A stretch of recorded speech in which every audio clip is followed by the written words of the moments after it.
இன்னைக்கு பாத்தீங்கன்னா இந்திய மக்கள் எல்லாம் அதிர்ச்சிக்குள்ளாயிருக்காங்க. தமிழ்நாடு மட்டுமல்ல, எல்லா மாநிலத்திலும் மிகப்பெரிய அதிர்ச்சி. என்ன காரணம்? வரலாறு காணாத கேஸ் சிலிண்டர் விலை உயர்வு 2000 ரூபாயை தாண்டியதே கிடையாது வரலாற்றில். இந்திய வரலாற்றில் முதல் முறையாக பாஜக ஆட்சியில் கேஸ் சிலிண்டர் விலை 2000 ரூபாயை தாண்டி இருக்கிறது. இப்பொழுது ஒரு சிலிண்டருடைய விலை பார்த்தீங்கன்னா 60 ரூபாய். டொமஸ்டிக் வீடுகளுக்கு பயன்படுத்தும் சிலிண்டர் 60 ரூபாய் உயர்த்தி இருக்கிறார்கள். ரெண்டாவது பார்த்தீங்கன்னா 14 ரூபாய், 114 ரூபாய் 50 பைசா கமர்ஷியல் சிலிண்டருக்கு விலை உயர்த்தியிருக்காங்க. இதெல்லாம் தாங்குமா நாடு என்பதை நாட்டு மக்கள் வருத்தத்தோடு இருக்கிறார்கள். எதற்காக இந்த விலை உயர்வு? நாங்கள் ஆட்சிக்கு வந்தால், பாஜக ஆட்சிக்கு வந்தால் டாலர் விலை பாதியாக குறைப்போம், 40க்குள் கொண்டு வருவோம், தனிநபர் வருமானம் இரட்டிப்பாகும், 2 கோடி மக்களுக்கு வேலை வாய்ப்பு, ஒரு வாக்காளருக்கு 15 லட்சம் ரூபாய் என்று வாக்குறுதி கொடுத்து விட்டு வந்த பாஜக இன்று படுதோல்வியை சந்தித்துக் கொண்டிருக்கிறது. நமக்கு இருந்த வெளியுறவுத்துறை கொள்கை உரிமைகள் அனைத்தையும் அமெரிக்க அதிபர் டிரம்பிடம் அடகு வைத்து விட்டார்கள். இதுதான் பாஜகவுடைய ஆட்சி. ரெண்டாவது பாருங்க, விலை உயர்வு என்றால் யார் முதல்ல குரல் கொடுக்கணும்? தமிழ்நாட்டில் எதிர்கட்சியா இருக்க அதிமுக குரல் கொடுத்திருக்கணும். இதுவரை எடப்பாடி பழனிசாமி அவர்கள் ஏன் வாய் திறக்கவில்லை, மௌனமாக இருக்கிறார்? தன்னுடைய கூட்டாளிகள் ஆட்சி ஒன்றிய ஆட்சியாக இருக்கிறது. இப்பொழுது தேர்தலை பாஜகவோடு சேர்ந்து சந்திக்க போகிறோம் என்றாலும் கூட கண்டிக்க வேண்டாம் எங்களை மாதிரி கோரிக்கை வைக்கலாம்ல. தமிழ்நாட்டு மக்கள் தாங்கிக் கொள்ள முடியாத வேதனைக்கு இருக்கிறார்கள். இந்த வேதனைக்கு உள்ளாகி இருப்பதை மோடி அவர்கள் சரி செய்ய வேண்டும். 60 ரூபாய் சிலிண்டர் விலை ஏற்றியதை குறைக்க வேண்டும். 114 ரூபாய் 50 பைசா டொமஸ்டிக் சிலிண்டர் விலையை குறைக்க வேண்டும் என்று சொல்லி இருக்கலாம். ஏன் இதுவரை வாய் திறக்காமல் மௌனமாக இருக்கிறார்? இதுதான் எங்களுடைய கேள்வி. இன்னைக்கு 2043 ரூபாய் 50 பைசா ஒரு சிலிண்டருடைய விலை. அதை விட மிகப்பெரிய துயரமான செய்தின்னா, all India LPG distribution federation ஒன்று இருக்கு. இவங்க ஒரு கடிதம் எழுதுறாங்க. என்ன எழுதுறாங்கன்னா, ஒரு சிலிண்டர் வச்சிருக்கிறவங்க 21 நாளுக்கு பிறகு தான் புக் பண்ணணுமா. 2 சிலிண்டர் வச்சிருக்கிறவங்க 30 நாளைக்கு பிறகு தான் புக் பண்ணணுமா. அப்படின்னா பண்டை காலத்துக்கு கொண்டு போறாங்க. அடுப்பு ஊதிட்டு இருந்தவங்க, விறகு வச்சு சமைச்சவங்க நீங்க போங்க அப்படின்னு. இதை விட டொமஸ்டிக்ல என்னன்னா யாரும் புக் பண்ணக்கூடாது. நீங்க பாருங்க, இதுல பாத்தீங்கன்னா இது வந்து எல்பிஜி டிஸ்ட்ரிபியூஷன் அசோசியேஷன் அமிச்ச லெட்டர். எல்லாருக்கும் ஒரு காப்பி இப்போ கொடுக்குறோம். அதுக்கப்புறம் இந்த ஹோட்டல் அசோசியேஷன் அன்னபூர்ணா அவங்க அமைச்சிருக்காங்க. உணவு விடுதிகள்லாம் நடத்த முடியுமா? சிறு குறு நடுத்தர தொழில்கள் இதனால் எவ்வளவு பெரிய தாக்குதலுக்கு உள்ளாக போகிறது. என்னுடைய அன்பு வேண்டுகோள், எதிர்க்கட்சி தலைவராக இருக்கின்ற எடப்பாடி பழனிசாமி அவர்கள் ஒன்றிய அரசோடு கூட்டாளியாக இருக்கிறார், நட்போடு இருக்கிறார். மோடி அவரிடம் சொல்லி 60 ரூபாய் சிலிண்டர் விலையை குறைக்க வேண்டும், கமர்சியலாக பயன்படுத்துகிற சிலிண்டர் 114 ரூபாய் 50 பைசா குறைக்க வேண்டும் என்று திரு எடப்பாடி பழனிசாமி அவர்களுக்கு தமிழ்நாட்டு மக்களின் சார்பாக வேண்டுகோள் வைக்கிறேன். அவருடைய கூட்டாளிகளிடம் ஒன்றிய அரசிடம் சொல்லி இந்த விலை ஏற்றத்தை குறைக்க வேண்டும். ஏன் இதுவரை வாய் திறக்காமல் மௌனமாக இருக்கிறார் எடப்பாடி பழனிசாமி அவர்கள்? என்ன காரணம்? நாங்க கூட கூட்டணியில் இருக்கிறோம், ஒன்றிய அரசு இருந்தது. அப்ப எங்க கிட்ட இருக்க தோழமை கட்சிகள்லாம் கோரிக்கை வைப்பாங்க, கண்டிப்பாங்க. ஏன் இதை செய்யல? யார் அவருக்கு வாய் பூட்டு போட்டிருக்காங்க? ஆகையால் இது வன்மையாக கண்டிக்கத்தக்கது. எங்களுடைய மாநிலங்களவை உறுப்பினர் திரு கிறிஸ்டோபர் அவர்கள் நேற்று சான்றிதழ் பெற்றிருக்கிறார். அவர் வெற்றி பெற்றார் என்று அறிவித்திருக்கிறார்கள். ஒரு சாமானியரை, ஒரு சாதாரண குடும்பத்தை சார்ந்தவரை, ஆங்கிலத்தில் சொன்ன ஒர்க்கர் என்று சொல்லலாம், தமிழில் சொல்ல வேண்டும் என்றால் காங்கிரஸ் பேரியக்கத்தின் சிப்பாய், சோல்ஜர் என்று சொல்லலாம். அப்படிப்பட்டவரை இன்று நாங்கள் தேர்ந்தெடுத்து மாநிலங்களுக்கு அனுப்பியிருக்கிறோம். அகில இந்திய காங்கிரஸ் கமிட்டி தலைவர் திரு மல்லிகார்ஜுன கார்கே அவர்களுக்கும், இந்த தேசத்தின் முகமாக குரலாக இருக்கின்ற எங்கள் எதிர்க்கட்சி தலைவர் ராகுல் காந்தி அவர்களுக்கும் அன்னை சோனியா காந்தி அவர்களுக்கும் தமிழ்நாடு காங்கிரஸ் கமிட்டியின் சார்பாக மனமார்ந்த நன்றியை தெரிவித்துக் கொள்கிறோம். அதே போன்று மனமுவந்து ஒரு மாநிலங்களவை தொகுதியை எங்களுக்கு ஒதுக்கி இருக்கின்ற மாண்புமிகு முதலமைச்சர் அவர்களுக்கும் இந்த நேரத்தில் நாங்கள் நன்றி சொல்ல கடமைப்பட்டு இருக்கிறோம். தேங்க்யூ.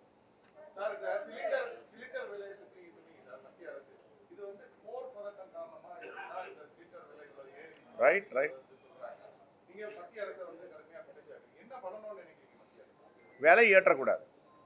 எது எதுக்கும் சப்சிடி கொடு. இப்போ பல லட்சம் கோடி அதானிக்கும் அம்பானிக்கும் வேவர் பண்றீங்கல்ல, வாங்கிய கடனை லட்சக்கணக்கான கோடிகள் தள்ளுபடி பண்ணியிருக்கீங்கல்ல, அதெல்லாம் இந்த 60 ரூபாயை நீங்கள் அரசு ஏற்றுக்கொள்ள வேண்டும். மக்கள் தலையில சுமையை வைக்கக்கூடாது. அதுதான் எங்களுடைய கோரிக்கை.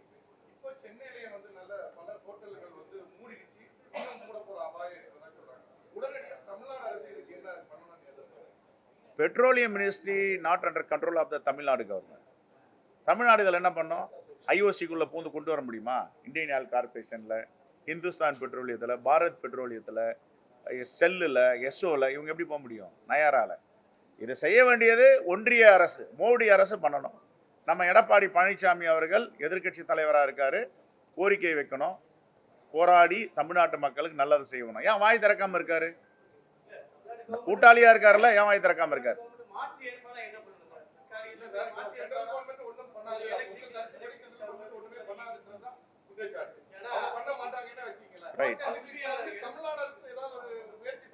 தமிழ்நாடு அரசு என்ன இறையில நான் கேட்கிறேன். தமிழ்நாடு அரசுக்கு கண்டிப்பா இதுல சிந்தனை ஓட்டம் இருக்கு, ஏதாவது செய்யணும்னு முயற்சிக்கிறாங்க. அது வேற. யாருடைய கண்ட்ரோல்ல இருக்கு இது? ஒன்றிய ஆட்சி, ஒன்றிய அரசு, பெட்ரோலியம் ஒன்றிய அரசு, ராணுவம் ஒன்றிய அரசு, போஸ்டல் டிபார்ட்மெண்ட் ஒன்றிய அரசு. இதில் போய் தமிழ்நாடு என்ன செய்ய முடியும்? கோரிக்கை வைக்கலாம், கண்டிச்சிருக்கோம், எல்லாம் கண்டிக்கிறோம். நான் கேட்கறதெல்லாம் ஒரு எதிர்க்கட்சி தலைவராக இருக்கிற திரு எடப்பாடி பழனிசாமி அவர்கள் ஏன் வாய் திறக்காமல் மௌனமாக இருக்கிறார்? எதிர்க்க வேண்டாம், எதிர்த்தா அவருக்கு தெரியும் என்ன பிரச்சனை. ஒரு கோரிக்கை வைக்கலாமே, ஏன் கோரிக்கை வைக்க மாட்டேன்றாரு? மோடி அவர்களே, தமிழ்நாட்டு மக்கள், ஏழை எளிய மக்கள், கிராமப்புற மக்கள், முத்தமிழறிஞர் கலைஞர் அவர்களால் எல்லார் வீட்லையும் கேஸ் சிலிண்டர் இருக்கு, அடுப்பு இருக்கு. அவர் தான் முதல் கேஸ் அடுப்பு கொடுத்தாரு. இப்போ நீங்கள் அதை தடை பண்ணீங்கன்னா தேர்தலில் பின்னடைவு வரும், நமக்கு ரொம்ப மோசமான தோல்வி வரும். அதனால இந்த 60 ரூபாய் குறைங்கன்னு கோரிக்கை வைக்கலாமே, ஏன் வைக்கல? என்ன காரணம்?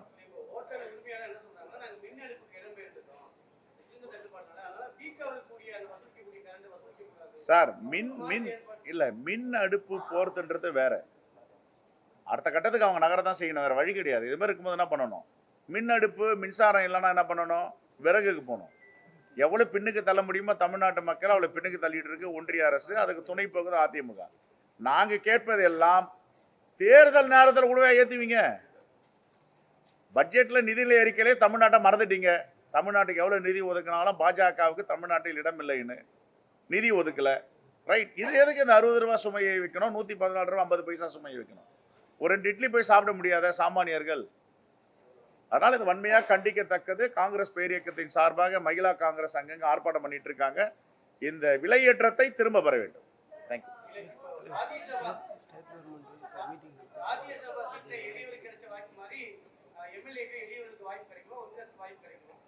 இதே மாதிரி ஆளுங்க தான் வருவாங்க எம்எல்ஏவா, சாமானியர்கள் தான் வருவாங்க.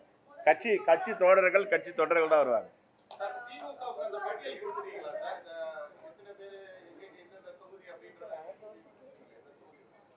கூட்டணி இன்னும் எல்லோரும் பேசி முடித்த பிறகு எந்தெந்த தொகுதி வேணும்னு எங்களுடைய விருப்ப தொகுதியை நாங்கள் தெரிவிப்போம்.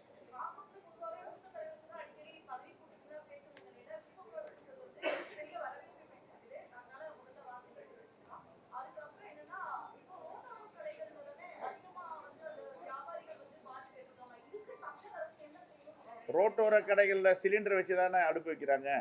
எல்லாரும் ஒரு சிலிண்டர் வைப்பாங்க. அதான் இது ஒன்றிய அரசு தான் செய்யணும். பெட்ரோலியத்துறை தமிழ்நாடுடைய கட்டுப்பாட்டில் இல்லை, ஒன்றிய அரசு. அதே நேரத்தில் இப்போ நான் கேள்விப்பட்டது தமிழ்நாடு அரசு இதை பற்றி ஆலோசனை நடத்தி வருகிறார்கள்னு. உங்களுடைய விருப்பமோ எங்களுடைய விருப்பமோ தமிழ்நாடு அரசு தலையிட்டு ஏதாவது முன்மாதிரியா செய்வாங்கன்ற நம்பிக்கை இருக்கு.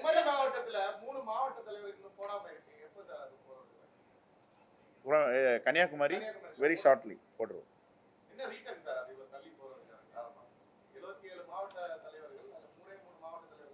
கன்னியாகுமரி எங்களுக்கு ஸ்பெஷல். அதான் வேற ஒன்று.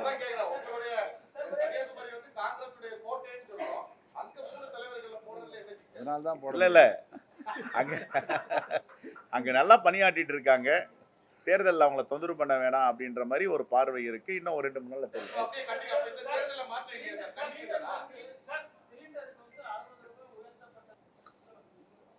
அவங்க சொல்றதுல ரொம்ப ரொம்ப நியாயம் இருக்குங்க. அவர்கள் சொன்ன வாக்குறுதிகளை 90 விழுக்காடுக்கு மேல நிறைவேற்றிருக்காங்க. அது வேற. நான் என்ன சொல்றேன், நீங்க எதற்காக இந்த காலகட்டத்தில் 60 ரூபாய் 114 ரூபாய் 50 பைசா ஏத்திக்கணும்னு நாங்க கேள்வி கேட்டா நீங்க போய் நீங்க குறைங்கன்னா என்ன அர்த்தம் இருக்கு? அதுல போகாத ஊருக்கு வழி காட்டக்கூடாது.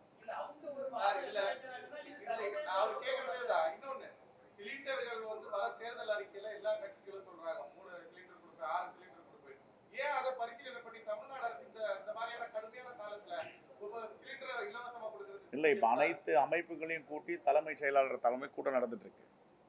இந்த கூட்டத்தை முடிவுக்கு அப்புறம் சொல்லுவோம். கண்டிப்பா இதுல தலையிட்டு மாண்புமிகு முதலமைச்சர் எல்லா துறைகளிலையும் எப்படி வந்து ஒரு லேண்ட்மார்க்கை கிரியேட் பண்றாரோ இதுலயும் பண்ணுவார். கொடுத்திருந்தார்.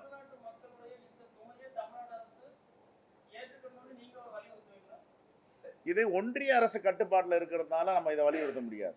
இது வந்து முழுக்க முழுக்க ஒன்றிய அரசுடைய கட்டுப்பாடு. இப்போ நம்ம தமிழ்நாடுடைய போர்ட்ஃபோலியோ தமிழ்நாடுடைய துறை அப்படின்னா நாங்கள் வேண்டுகோள் வைக்கலாம், போராட்டம் பண்ணலாம், எல்லாம் செய்யலாம். இது முழுக்க முழுக்க திரு நரேந்திர மோடி தாஸ் அவருடைய தலைமையில் இருக்க ஆட்சியில் ஏற்றிருக்காங்க. அதை குறைக்கணும்னு போராடி இல்லை. பிரதான எதிர்கட்சி இந்த தேசத்துடைய தமிழ்நாட்டை பொறுத்த வரைக்கும் யார் எதிர்கட்சி தலைவர்? திரு எடப்பாடி பழனிசாமி. இப்போ திரு டிடிவி தினகரன் இருக்காரு, திரு அன்புமணி இருக்காருன்னா அவங்களுக்கு பெரிய ரெப்ரசன்டேஷன் கிடையாது மாநில அளவிலேயோ ஒன்றிய அளவிலேயோ. அதனால இவர் எதிர்கட்சி தலைவராக இருக்க எல்லாத்துக்கும் குரல் கொடுக்குறாருல்ல. இதுக்கு ஏன் குரல் கொடுக்க மாட்டேன்றார்? மௌனமா இருக்காரு. மோடிஜி கோச்சிக்குவாருன்னா குரல் கொடுக்கனால தமிழ்நாட்டு மக்களுக்காக ஏன் குரல் கொடுக்காம அமைதியா இருக்காரு?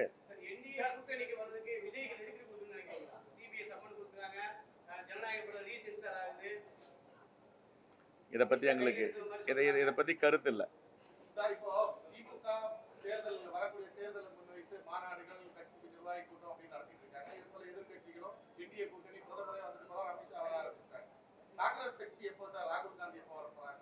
வெரி வெரி வெரி ஷார்ட்லி தலைவர் ராகுல் காந்தி தமிழ்நாட்டிற்கு பிரச்சாரத்துக்கு வருகிறார். தலைவர் மல்லிகார்ஜுன கார்கே வருகிறார். எங்களுடைய அன்பு சகோதரி பிரியங்கா காந்தி வதேரா அவர்கள் வருகிறார். இன்னும் சொல்ல போனால் அன்னை சோனியா காந்தி அவர்களுக்கும் அழைப்பு கொடுத்திருக்கிறோம். அவரும் வருவார். எல்லா முயற்சியும் நாங்கள் எடுத்துட்டு இருக்கோம். எப்போ வேணாலும் இருக்கலாம்.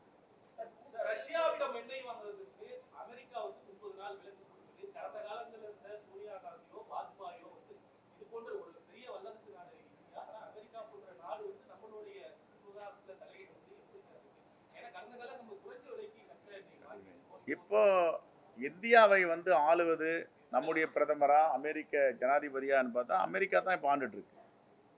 எப்படி வந்து நம்முடைய எதிர்கட்சி தலைவரான எடப்பாடி பழனிசாமி அவர்கள் ஜிஎஸ்டியில் கையெழுத்து போட்டாரோ, உதயமின் திட்டத்தில் கையெழுத்து போட்டாரோ, நீட்டில் கையெழுத்து போட்டாரோ, எல்லாத்தையும் தாரை வார்த்து கொடுத்தாரோ, அது மாதிரி அங்கே இருக்கிற பிரதமர் நரேந்திர மோடி அவர்கள் அமெரிக்கா கிட்ட எல்லாத்தையும் ஒப்படைச்சிட்டார்.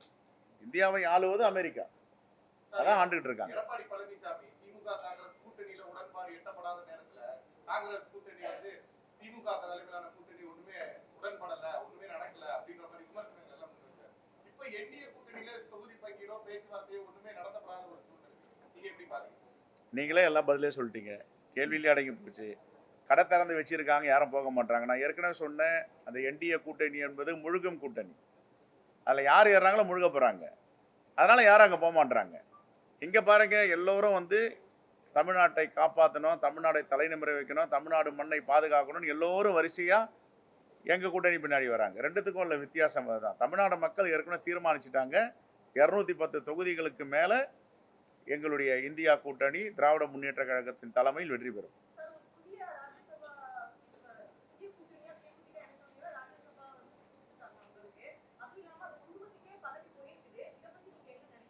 ஒன்றுமே நினைக்கல.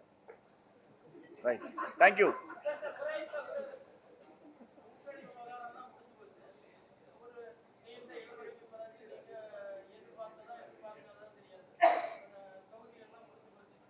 அதெல்லாம் எதிர்பார்த்தது தான் இந்த கூட்டணி அமையும்.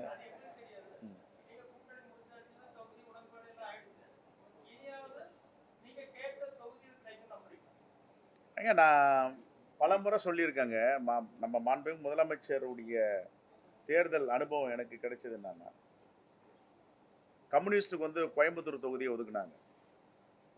அங்கே வந்து பிஜேபியுடைய தலைவர் அண்ணாமலை போட்டி போகிறேன்னு சொன்ன உடனே நாங்கள் திண்டுக்கல் கேட்டோம். அப்போ திண்டுக்கல் எடுத்துக்குன்னு முதல்ல சொன்னாங்க. ஒரு அணுகுமுறையும் பார்க்கணும் நம்ம.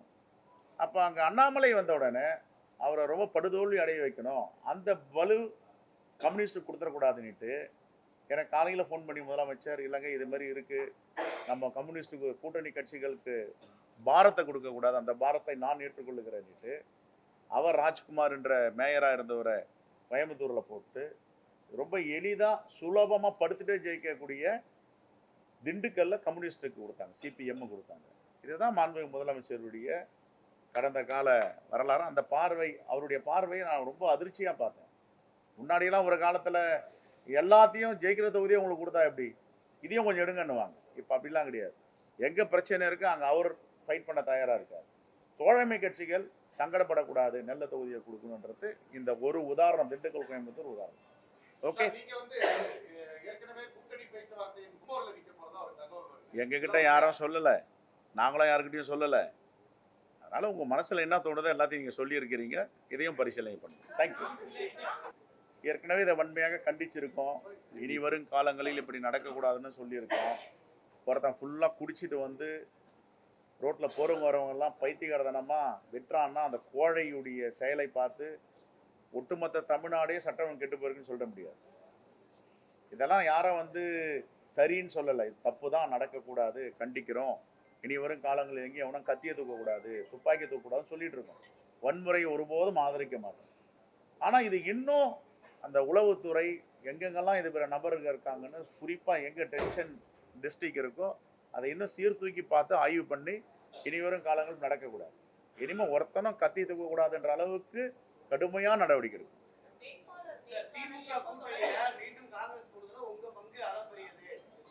அப்படின்னா எல்லோருடைய எங்க நான்லாம் ஒன்றுமே கிடையாது. எங்கள் அகில இந்திய தலைமை முடிவு இருந்தது, நான் அதை இம்ப்ளிமெண்ட் பண்ணுறேன். என்னுடைய பங்களிப்புலாம் ஒன்றும் கிடையாது, அகில இந்திய தலைமை தான். இப்போது முதல்ல வந்து தொகுதிகளை நாங்கள் தேர்ந்தெடுப்போம். தொகுதிகளை தேர்ந்தெடுத்த பிறகு வேட்பாளர் நேர்காணல் நடக்கும். முதல் முறையாக இஸ்லாமியர்களுக்கும் கிறிஸ்தவர்களுக்கும் மைனாரிட்டிக்கும் நிறைய முக்கியத்துவம் கொடுத்துருக்கோம், பட்டியலின மக்கள் கொடுத்துருக்கோம். அதேமாரி இந்த சோசியல் இன்ஜினியரிங் சமூக நீதி பார்வையோடு வேட்பாளர்கள் தேர்வு இருக்கும்.